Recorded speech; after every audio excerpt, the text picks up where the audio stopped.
Hello hi good morning. నా పేరు Vishnuvardhan. యూఐఎక్స్ designing course నేను ట్రియో ఇన్ఫో సొల్యూషన్స్ తీసుకుంటున్నాను. దీంతో నేను ఒక యాప్ క్రియేట్ చేద్దామని అనుకుంటున్నాను. దాంట్లో ఏంటంటే యాప్ పేరు లేబర్ అడ్డా. దాంట్లో ఏంటంటే వర్క్ ప్రొవైడ్ చేస్తారు. ఎవరైతే వర్క్ కావాలనుకుంటున్నారో, ఎవరైతే వర్క్ చేపియాలనుకుంటున్నారో ఇద్దరికి యూజ్ అవుతుంది.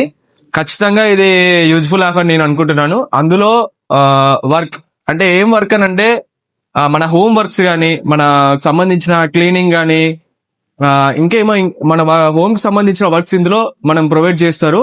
వర్కర్స్ ఉంటారు, యూజర్స్ ఉంటారు దీంట్లో. ఇంకోటి ఏంటంటే ఈ యాప్ అనేది ఓన్లీ ఇండియాకి కాకుండా ఇంటర్నేషనల్ గా యూజ్ అవుతుంది. ఎందుకంటే ప్రతి ఒక్కరు హౌస్ క్లీనింగ్ కానీ, హౌస్ కి సంబంధించిన వర్క్స్ ఖచ్చితంగా చేయాల్సి ఉంటారు. కొంతమంది ఓల్డ్ పీపుల్ ఉంటారు, ఫ్యామిలీకి దూరం దూరం ఉండే వాళ్ళు ఉంటారు, యంగర్స్. దానివల్ల ఓల్డ్ పీపుల్స్ వర్క్ చేయలేరు. సో అందుకని దీంట్లో మన వర్క్ పేమెంట్ కూడా ఉంటుంది. దీంట్లో ట్రావెల్ అవన్నీ చార్జెస్ కూడా ఇంక్లూడ్ అయ్యి వాళ్ళ నెంబర్స్ ఉంటాయి. మనం వాళ్ళకి కాల్ చేస్తే వాళ్ళు వచ్చి మన వర్క్ చేసి పెట్టి మన పేమెంట్ తీసుకొని వెళ్ళిపోతారు. ఈ యాప్ డిజైన్ చేయడానికి 3 days టైం పట్టింది. అందులో 1 week లో ఈ యాప్ అనేది ప్రెజెంటేషన్ చేసేస్తారు.